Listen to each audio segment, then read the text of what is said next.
Okay, everybody, welcome to week three, week four. So the topic for today is review. Let's review a little bit of what we covered in class last week with terrains. Make sure that everybody's up to speed with how to add flowers and trees, and Steve has some examples that he's been working on. And then the main topic for today is controllers. We need to decide what kind of controller you want to use. There's a lot of them out there. Do you want to do a first person controller or a third person controller? First person controller is usually simpler and requires kind of a different kind of gameplay because you're looking out through the character, and sometimes you have arms that you can see your arms of the character, and sometimes you can't. It seems like in the past most of the games were first person controllers, but over the last couple of terms, I think the third person controllers have become much more popular. And it's going to require a little bit more planning to see, which controller do you want to use. Third person is you have the camera usually behind and above the character, so you can actually see the character, walking around, flying around, driving around, whatever. So a lot more choices with third person. So we're going to show you some examples today. You want to, for those of you that are not here, you want to get your controller and put it in your scene and walk around and go into the buildings, the flooded ground buildings, make sure they look right. There's no lights seeping through the corners or the edges. Get your, walk around, see your grass and your flowers, make sure that the scale is correct, right? With the third person, you have to get your scale right. Some of the controllers are too big, some of them are too small. I mean, it all depends on what the size of your character, but generally you have to do some resizing. They come with a camera, so you need to work out your cameras. You don't want to have two cameras to start with. It could be really confusing. Um, so add to your planning now, you know, 2D or 3D, indoor or outdoor, first person or third person controller. And then today, what I thought we'd do, Steven's going to show you a bunch of different controllers. And we have a bunch of them. You may want to wait till you get to class on Wednesday to get them from us. It used to be easier because it used to be a standard asset pack that had a really good controller in it, but that's no longer available in the asset store. And the one that's there now, I think doesn't work as well. We have better ones. The third person controller that they have now for Unity is only works with URP. Same with the first person controller. I like the third person controller a lot, but it doesn't work with the 3D core anymore. The the first person controller, it doesn't have footstep sounds in it. So you would have to add that to it. I guess, yeah, there's ways to do that. There's tutorials for that. But I like the old first person controller better. And we have that. We have It's in that. the And lab. then Yeah. somebody also found this controller. It's by, I think it's Invictus. Maybe it's not what it's called. I'll have to look it up. Anyway, I'll show it to you in a minute. It's a free third person controller. Somebody had pulled it out, and I set it up and it worked great. Fantastic. So let me find it. See what it's called. Anyway, and then we also have, with our old standard assets, there's a rollerball, there's a car, and there's two airplanes. So two different types of airplanes. I think one's a jet and one's a propellered plane. So Never had a student do an airplane controller. no, or I think we've had one that did like a spaceship Yeah, once, yeah. and that was kind of cool. It's kind of fun because you can build really big trains and fly around them. So if you're not using a plane, helicopter, flying saucer, your trains tend to be too big. So you want to be careful that you're not overdoing it on the terrain. Or you just, build a big terrain, but you don't use most of it. You have, a fence, a wall, a, a cliff, a lake, or something that kind of just gives boundaries for your game. So you're not going really, really big with a person who's walking around and you're never going to get to the end of your game because it's just too big. Even for cars, if you're going to use a car, um, the standard terrains that students build are sometimes too big, and that Yeah, they end up not using, it not happens all the using them. time. It happens, and there's an easy way to design around it. You just kind of give the indication, the lake is the boundary, or the water, the ocean is the boundary, or you can put a big mountain in the way. So let's show you a variety of different examples. There it We'll keep it is. short today. Let me So show that you this. guys can kind of get on with and decide, put it in your minimal viable product, your controller, whichever one you want to use. Let me show this real fast. Um, okay. So I went to the Unity asset store. I set up 3D. I went to free assets and I typed in controller. Now this is a starter asset that we have here. That's a URP one that's really good, but you can't use, like I said, you can't use it on your core anymore. The one that somebody brought up that I also grabbed was this third person controller by Infector. And it's a really good controller. Okay. So if You you don't want want to use to, a URP. Sorry, Steve. You don't want to use the URP assets because you'll see all these pink right, shaders. right. Unless you're using Nice. URP as it is. Yeah, Okay. you could So, use URP. Looks good, but not all the assets that we have are supported by URP. all right. So this one's a free one. It works great. Um, Go ahead and throw it into your assets. All right. Uh, let's stop sharing and I can show some other controllers if you would like. Do they have a sample of that one? What it looks like? Yeah, I just got rid of it. Hold on. It's a Well, lot like the same robot that they use for the URP one, except for he's, I think, a little more silvery or something like that. Of course, now I'm checked out. Time.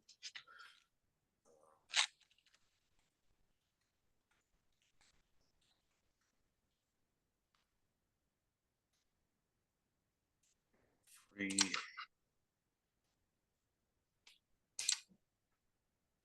Yeah, let me share one more time again.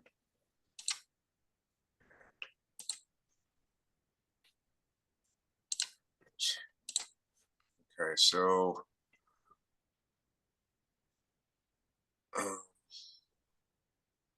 it looks like this. So he's a decent little robot guy, and he jumps and all the whole thing, right? And so it works the same as all the other things. I'll show you guys how to switch the body around so you can put a different model in on it.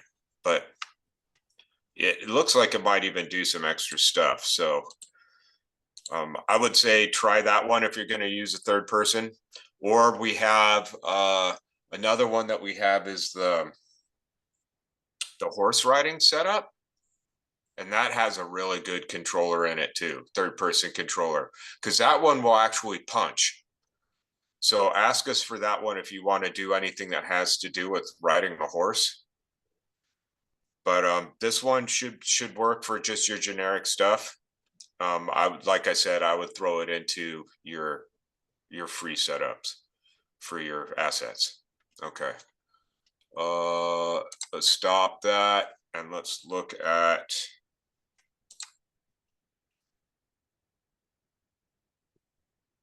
Let me see what scene I want to go to for this.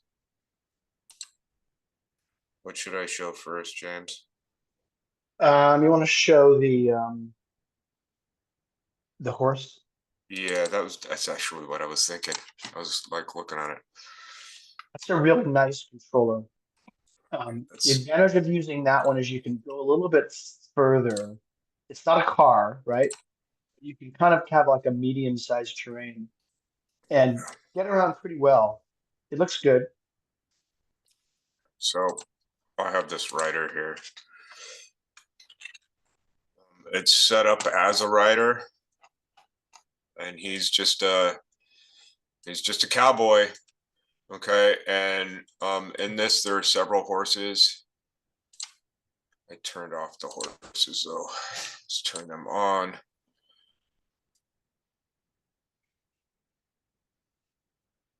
I also think I had set this rider up at one point so that he could have a different mesh on him, but I might have had to have taken it off.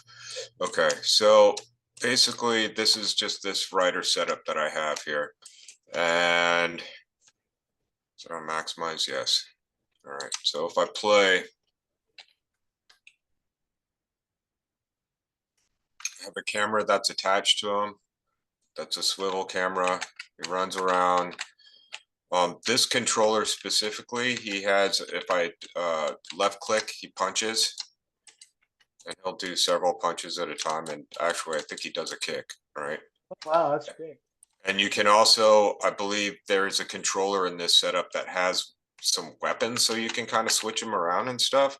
But the best thing about this is being able to come up to the horses.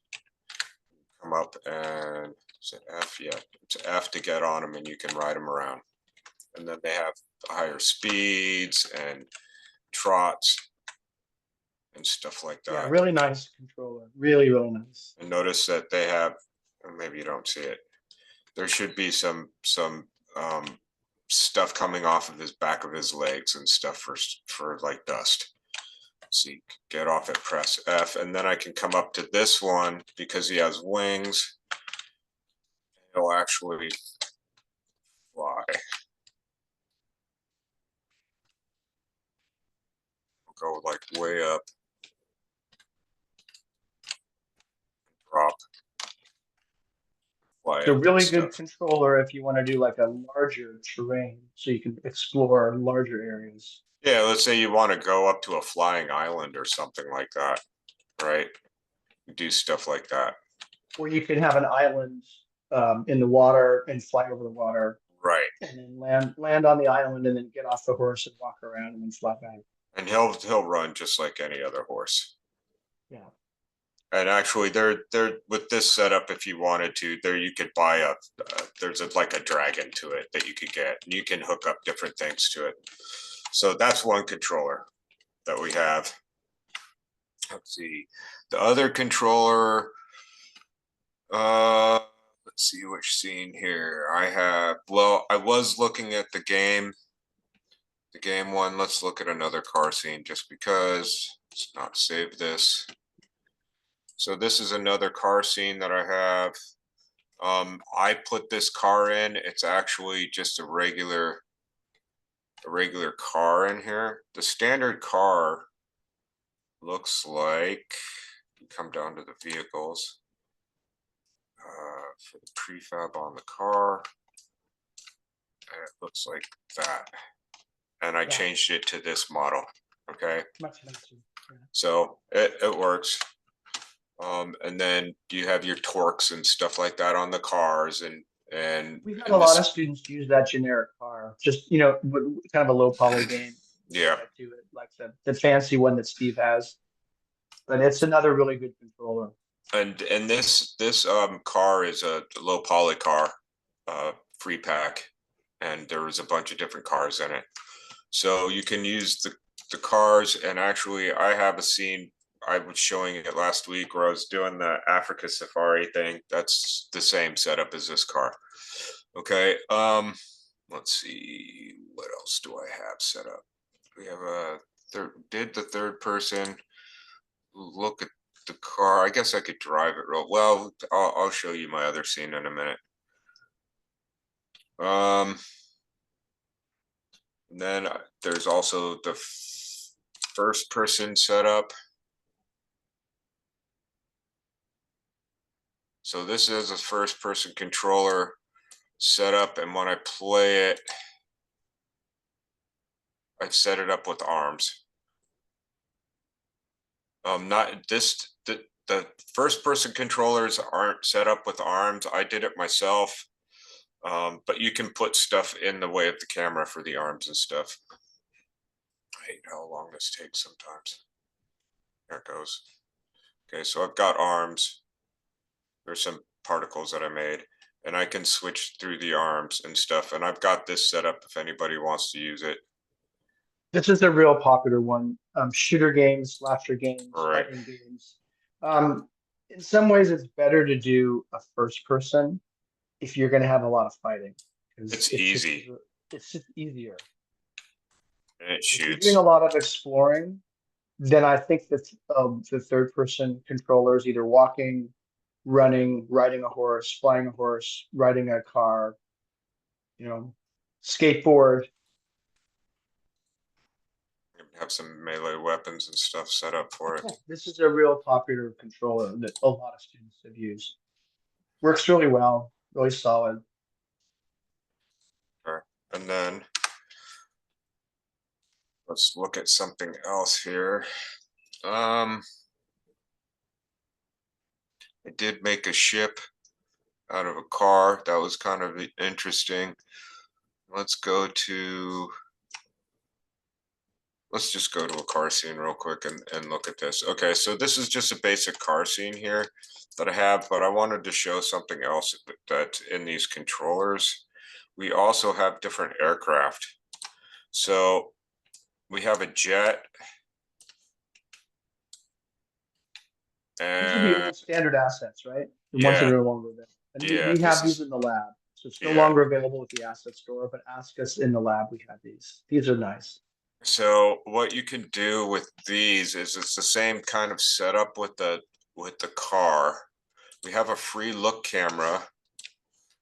And what you do is in the free look camera, it asks for a target. And that other vector or yeah, that other third person controller, a lot of these things work the same way with the cameras. There's always if it's a free look camera or a camera that's floating around, it's always looking for a target. Okay, so right now I have the car as my target, but I can switch the target around and make it an aircraft. And then the camera will start following the aircraft. Okay, so let's turn this one off and this one off, and I'll play this. It should follow see, it's following the aircraft. And I don't know what the controllers are for the aircraft, to be honest with you, but so you can make a game where you're flying around in an aircraft or a spaceship or something like that, right?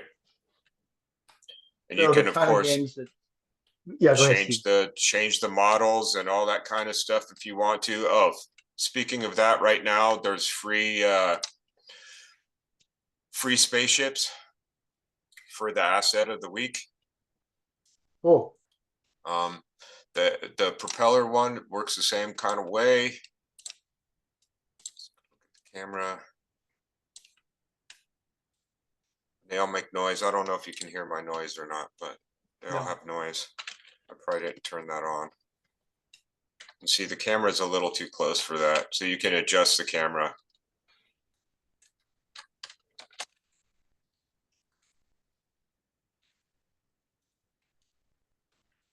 And the propellers seem to be a little messed up with the material, but that could be fixed. It was a weird one. I like the jet a little bit better, I think. What's up with the propellers there? Anyway, so those are those. And then there's even another one in here that nobody ever really uses. And that is the rollerball. Yeah, no And one uses that. yeah, no one uses this one. It's kind of interesting, but nobody uses that one for some reason. You can. I've seen like one person like kind of use it, but then they decided to make their own on it. So let's go rollerball. that rolls around. And these cameras you can mess with. So if you wanted to actually make a 2D game with 3D objects, you can freeze the camera in certain positions and stuff like that. There are things that you can do to it with the pivots and the main cameras and all that kind of stuff to make it so that it just we had a student do that once. He made a side scroller using this, and it was pretty cool. Let's see, anything else I can think about for these? That's basically it on these that I can think of. Let's see, there's a 2D one in here too. What is this? Huh. There's a robot boy in here, and that's a 2D character. So it does have some 2D stuff in it also, which I'm kind of surprised about for making a 2D game. That's interesting. Let's see. If I set this to 2D and I drop out robot boy, see, there's a 2D character right there. And if I have it all set up for 2D, you know, he's there. We got a kill zone. I don't know what that is. Platforms.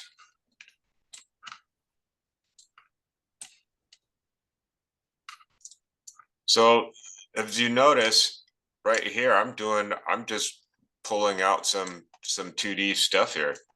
And I'll bet you he can run along this thing. And my next question is, doesn't have an avatar. He has a rigid body. I'll bet you there's a way to change all of this, and I know there is, so that the camera just follows this guy and he does a bunch of stuff. I know there is. But let's see if we can do this. Okay. Let's do this. And I don't know if this is going to work or not. The ball is going to fall.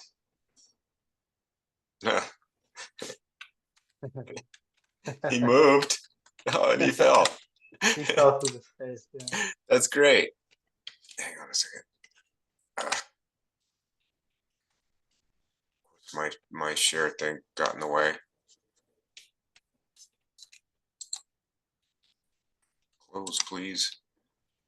That was kind of cool. Okay, so I see what happened here. Let's turn the ball off. It went into 3D when I started playing, which was kind of interesting. But you can set this up accordingly. So if I bring it up here, it's because I've got some other 3D stuff in the way, I think. Let's see. Let's turn that off. I just want to test this.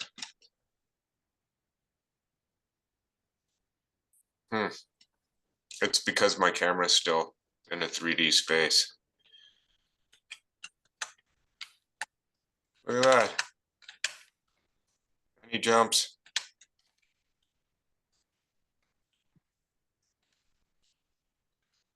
Very cool. Okay, so that's kind of an interesting little thing. And notice Yeah, I my haven't seen problem this is that my camera is not right. Okay, but that's a 2D right there. So that's kind of cool. I didn't realize all that stuff was in there. You could actually make something from this if you wanted to. Cool. Right on. Right on. So I just got the asset of the week. It's a low poly 3D spaceship. Yeah. Normally worth $50, on sale for 25.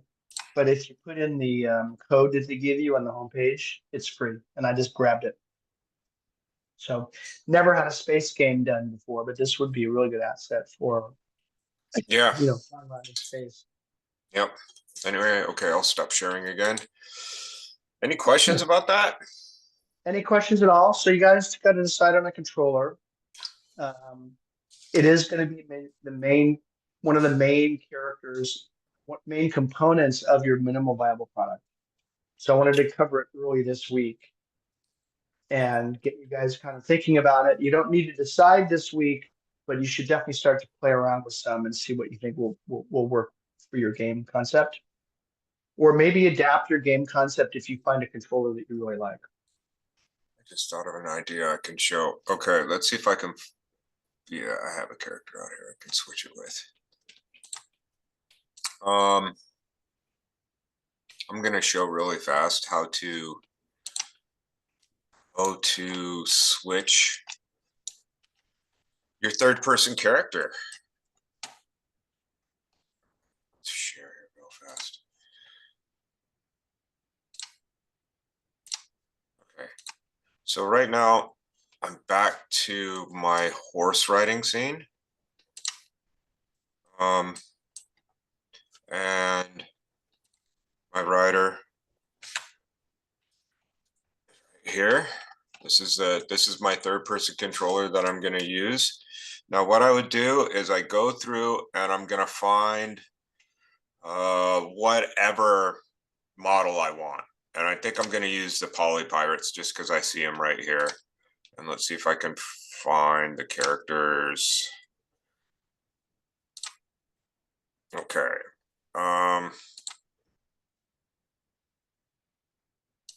Really doesn't matter. English captain. How about that? Bring the English captain out. Okay, so what I want to do here is I want to take this English captain and I want to bring him into as a child of the controller, which is the rider AC here. Okay, and then I want to make sure that he's in the 0 spot. Okay, now he's got bones and stuff like that. Okay, so we don't have to worry about that so much. On this rider here, it's looking for an avatar. Okay, now the avatar here is for the character English captain. It usually shows it in the animator. I turn these off so that it doesn't interfere. Every once in a while it won't, and you won't have a problem, but I need to find the avatar. So here's the avatar and it's in the models. Now this is super important. If you don't have an avatar of this character, what's going to end up happening is when I play him, he's just going to be in a T-pose, and I'll show you what I'm talking about. Let's turn these off. And notice I've turned all of the other guys' components off. All right. Now, if I play this, hopefully it won't take too long. See, he's in a T-pose, but he moves around. Okay. Yeah, but he doesn't That's because he doesn't have the avatar. Okay. So if I take the avatar and I come up to the top here where it's asking for an avatar in the animator right here, I'll switch it. And then he should work just fine. It'll be labeled avatar, right? In the project. Whoops, something's going on here. He's gigantic. Yeah. That was really weird. What happened? Root motion. That was really bizarre.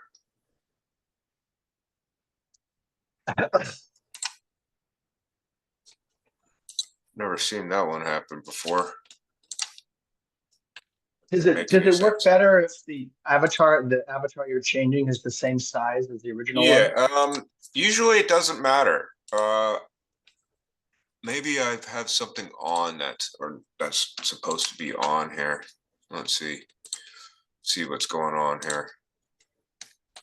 Sometimes you have to fiddle with some of this stuff. See, there he is there, and it looks like the model just got huge for some reason. I don't know why. Default. Scale is 1.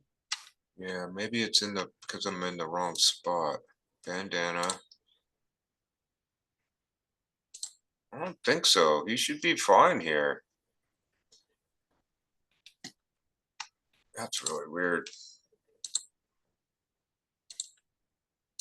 Turn off the mesh. Let's see if that did anything there. Maybe I don't have to have all that stuff off. No, C's a giant. Why is he a giant? Sometimes these things happen. Okay, so let's go back to the beginning here. And let's remove this one. That's really bizarre. All right, and he's working fine. He should be. Oh, he doesn't have the right avatar in him. That's what the problem is here.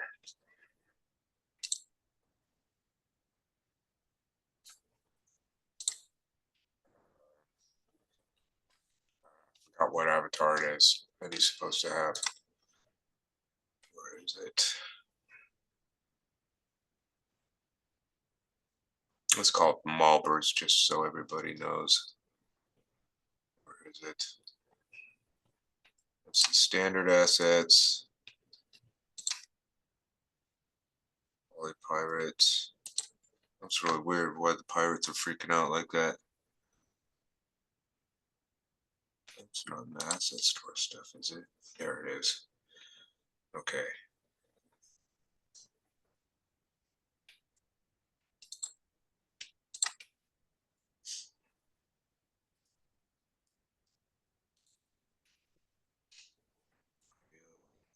Oh, man. Prefabs.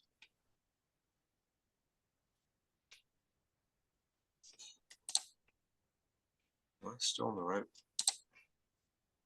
Am I still in the right thing here?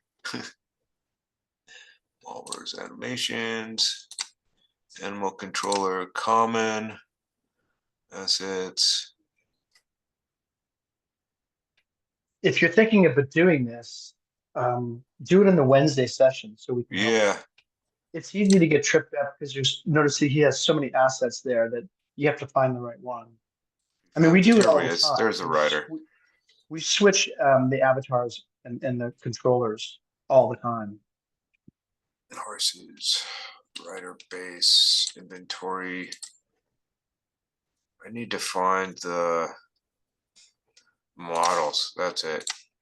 All right. Cowboy, writer. There it is. Writer avatar, and that's what it's called.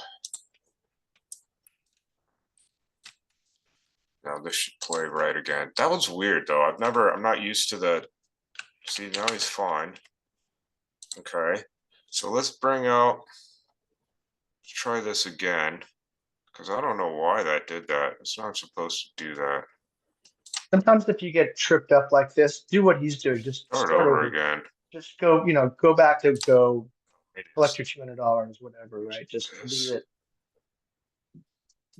It could be any number of things. I might have put the wrong character out. Yeah. Which is highly possible. So 0, 0, character avatar. Let's click on that.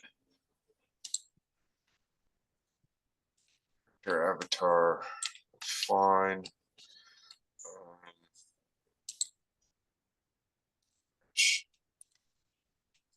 Okay.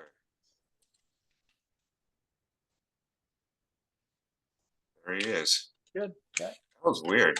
I think I just grabbed the wrong character because there's two different types of characters for this thing. One is fixed scaled and one was just regular. And that might be what the problem was, is that the fixed scaled ones stay a certain size and the other ones might change. Like I grabbed it originally from this, I think. And the fixed scale characters is what I just put this guy in. So sometimes this stuff happens, it gets weird. And you're like, what's going on? Start over again. Go back to where you were at the beginning. Camera? How are you moving the camera on the captain? I noticed that This, you can kind of zoom in. it's a free look camera. Uh-huh. Okay, and I got it from the standard assets. In the standard assets, we have this one folder called cameras, and there's several different types in it. We have a multi-purpose camera rig, handheld camera, free look camera, and like this is like a camera for if you were watching stuff, I guess is the way to put it. You know, if you were a security guard, like a security camera, I think. Oh, wow. Interesting. but I don't know how some of this stuff works. Um, like I said, there should be a way to make it this look 2D. And I can't remember how to do that, but I could figure it out again. I've done it. We did it, like I said, we did it once before. Maybe it was in the main camera.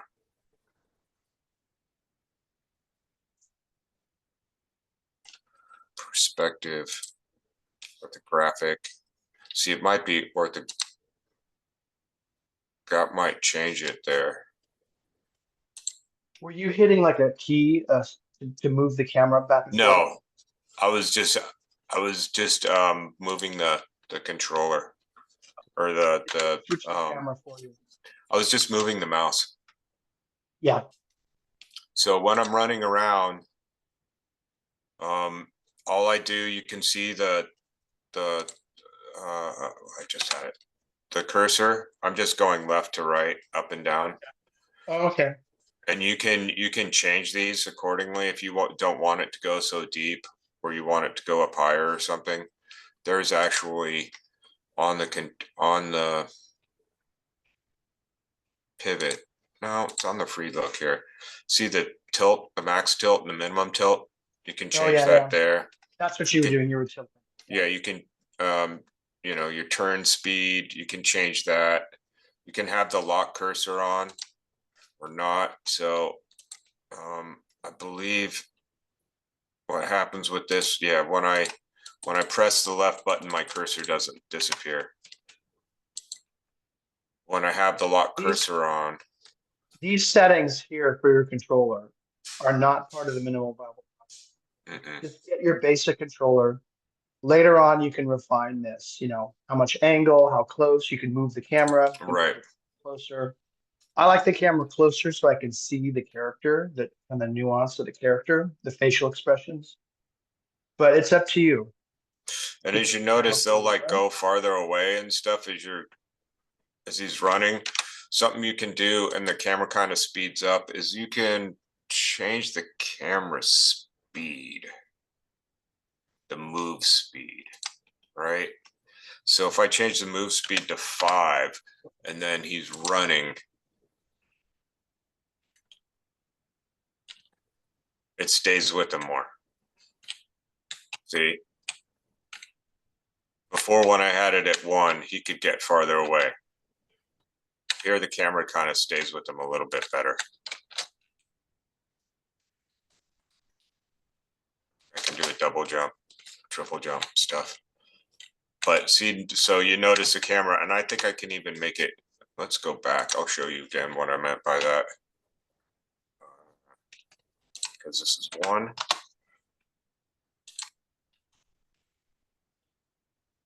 I'll watch when I run with him.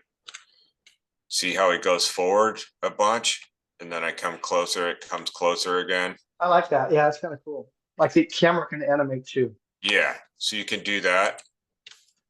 You could even make it less, the move speed less. You change your turn speeds in case it's too much. And your turn smoothing. Now I just can't remember where it was. Constraints. There we go. You can constrain the cameras here with your rotations and stuff. So in other words, if you wanted, that was what I was talking about when you was making a 2D game using it. I can set it up so that the camera was looking at that 2D character, and then I can freeze the positions into the rotations on the like the Y, so that it won't rotate and it only stays in its 2D position. Okay. So that's how you can make a 2D game, but with 3D style of assets and stuff. If I can freeze the position of the rotation, let's see what happens with this. Oh, it's not that one. Okay, that wasn't it. Wait a minute. Right either. Supposed to be able to do this. Maybe it was a freeze position too. See what happens with that. No, it's still not working the way I wanted it to. I'll figure it out. Anyway, so there's different things you can do with these controllers and the cameras and stuff like that. Maybe part of it is auto target. Anyway, so I noticed somebody did have a question. Okay. Yeah. Any other questions? Anybody have anything they want to ask me about any of this stuff? Because if you ask, maybe I'll remember something that I forgot. Again, this is part of your minimal viable product, but just the basic part of it. You don't need to go into this level of detail for that. I mean, you will eventually, or you can, but for the next assignment, just decide on a controller and probably swap it out. If you're doing a third person, you can Yeah, swap out your character. If you're doing a first person, you can decide, do I want arms? Do I want no arms? What kind of arms? Do I want weapons? All that stuff. So there is some decisions you need to make now in terms of, getting your minimal basic game working. Okay, so are there any questions? If not, I'm gonna stop the recording. That was a really nice summary that we now have on recording. So it's going to be up here, posted at any time you need it to get this information. It's up there. stop sharing. I do have one question. Mhm. How hard is it to make your own controller? It's really not that hard. It might take you a little bit of time. It depends upon what you're doing. Yeah. If you're doing a first person shooter, that controller is not very hard. But my advice is still to use theirs, just because there's no reason to really remake it, and then add stuff to it. The third person controller can be a little tough. It takes a little while, and if you're trying to add attacking and stuff to it, yeah, Yeah, that's pretty deep. it's a pretty Yeah. advanced topic because you need to get the bones ready. You need to get the Right. animation working. You have to get all the animations working. I have. Let's see. I wonder how long it would take me to open this. Like he was doing a double jump, a triple jump, single jump, right? All that requires coding. Yeah. You can find it, but you got to add it to your character. So it's one of those things where, because we have a lot of great 3D characters and 2D characters and third person controllers, there's not a real reason to invent your own. I mean, you could. It'd be a good exercise to show level of sophistication in controllers. I'm going to ask all of you to kind of pick one of these areas and go deeper than what we're showing you. Do more terrain than we showed you, for example. Do more modifications on the controller, right? Next week we'll be going into particle animation or character animation. So kind of then audio, then programming. So kind of pick one of these topics and try to go a little bit deeper than everyone else in class. So Lily asked, is it possible to make a controller in Maya and bring it in? Not no. Not that I've seen anything like that. No, what you would do is you would just make your character in Maya and then bring it into Unity. And if as long as it's humanoid, Yeah, that's the has a humanoid humanoid skeleton, then you can switch it through. I'm bringing up something here. It's taking a few minutes. I was working on a project. I put it off to the side for a little bit. It was an Elden Ring prototype, and just doing the actual controller took us probably a dozen tutorials at least that were 20 minutes to a half an hour, because not only do you have to script it all out, you have to have all of your animations and you have to set them up in an animator controller. And it's pretty sophisticated. And then when you're switching out weapons and stuff like that, different weapons have different animations and you have to call different animations. And so it can be it can take a long time to set that part of it up. And I fully get it because I think controllers, having a good controller is one of the most important aspects to a game. Yep. If you have a lousy controller and it doesn't feel good, people will not play it. Doesn't matter how good it looks. So start with one of our controllers. So, I mean, we'll encourage you to build your own controller, but like everything else, use one first that's really high quality and learn from that one. And then if you want, build your own controller, maybe in like in a second semester project, right? But he's right. It's the controller is the connection between your game and the player, right? And that connection needs to be dealt with really carefully. And if the player feels like they're lacking control, it's unpredictable, they're going to get frustrated real quick and they're going to lose interest. So I encourage you to kind of go beyond the box, but start first with a controller that we have, because they're really good. As you saw, they're they can add a lot to your game. There's another thing to that also with some of these people, because of the way controllers are working with this special part of Unity called Cinemachine. Some people don't understand the coding behind the Cinemachine brain, and so they create their own controller because of that. The one that we're using or that I have for the Cowboy doesn't use the Cinemachine brain. The newer starter asset does. And so it's a little bit harder to manipulate, I guess, with scripting if you don't understand it. And that's why a lot of people do their own third-person controllers. Okay, I'm going to turn the recording on. I got all that recorded.